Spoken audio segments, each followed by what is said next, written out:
my website right now and download my free course on alternate picking mastery. It contains 5 essential exercises that will take you to alternate picking mastery faster than you can imagine.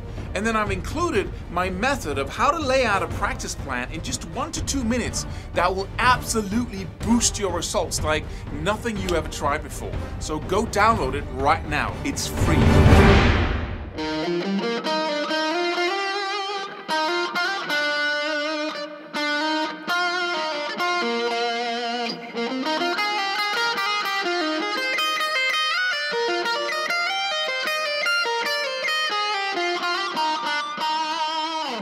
Hey, are you doing something wrong if you're learning long solos or enjoying the process of really, playing something from start to end, even though it involves tons of different techniques and because I've been talking about in my other videos how beneficial it is to really focus on little loops that you can learn and play over and over and over again. And then there was this comment that says, am I doing something wrong if I like playing solos from one start to the end?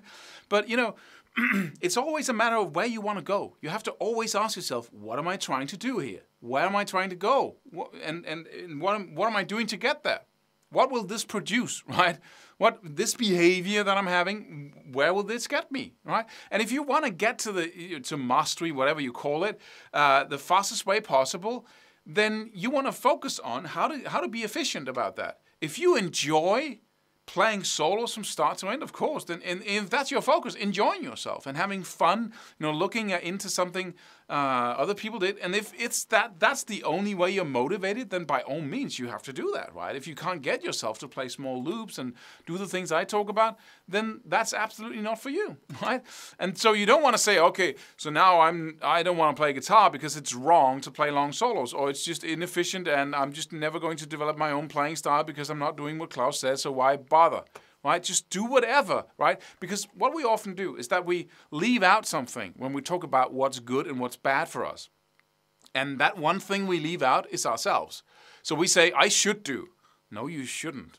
Because you have to take everything into consideration. So let's say you really believe in the fact that, in practicing small loops and you work with the metronome and in front of the TV and you hate it. You're basically super bored. And after 2 months, you just don't want to touch the instrument again because it just got boring. It got like a drill, like going, oh, right? And it wasn't interesting anymore. So you lose your passion about, and then you need to wake up from that and say, you just omitted yourself from the equation of practicing. And that's why I say start with your passion. Start with what you're excited about. And if what makes your blood run faster and really makes you, I want to do that, is practicing solos from start to end, then that's what you need to do. There's just nothing, because you can't just take yourself out of the equation and say, I should do X in order to get what I want. And if I can't do X because I'm not in it, I can't do that, then I just might as well not play guitar. I hope you know what I mean here. It's like to say, okay, when I go for a run, I use fitness for some reasons as an analogy often.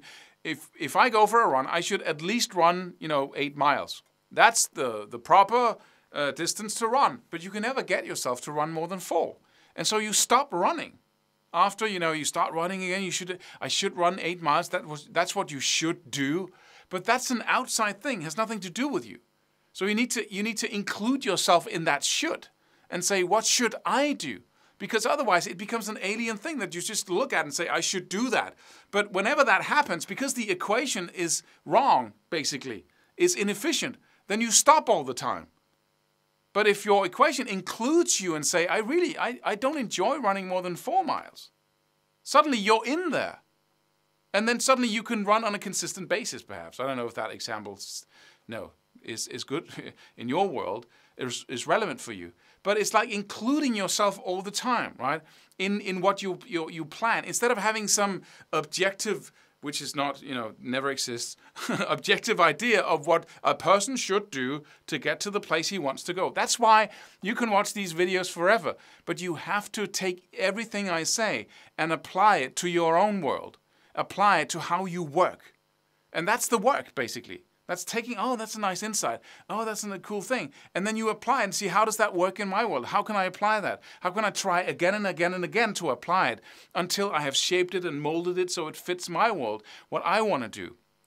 and how I work around practicing. Maybe you can't practice for 6 hours in a row in the weekends, right? In your pajamas in front of the TV. Maybe that just doesn't work for you. Maybe it just doesn't work for you to anchor your PC bone. Maybe it just doesn't work for you to hold your pick between two fingers. Like I said, I hope it does because it's really effective.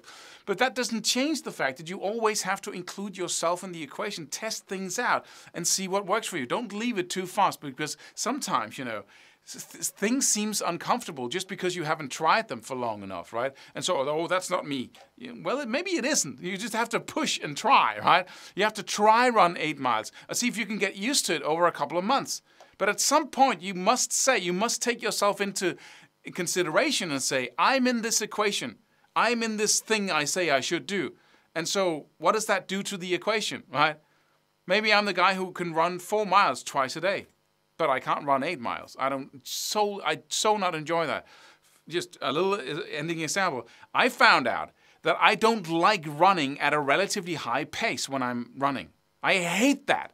I really hate that. And I thought for years that was I was supposed to do. So I didn't change that until I found out that I like running really slowly without being, and then I like sprinting. So I go back and forth, interval training, I go back and forth between the two. So I run really slowly, almost walking, jogging, right? And then I get tired of that, and then I sprint, and I love it, right? And then my heart is, pounding, and I stop, and then I really like jogging really slow again. And then I like running. Amazing.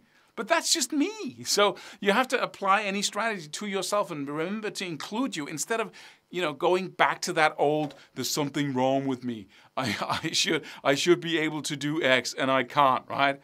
You don't get off the hook that easy. You have to be the relentless applicator of each principle, of each thing we talk about here and find the right path for you. And that's hard. It is. Life is hard, but it's also exciting. So have fun with it. Subscribe for more free videos. Do it. Do it now. Do it.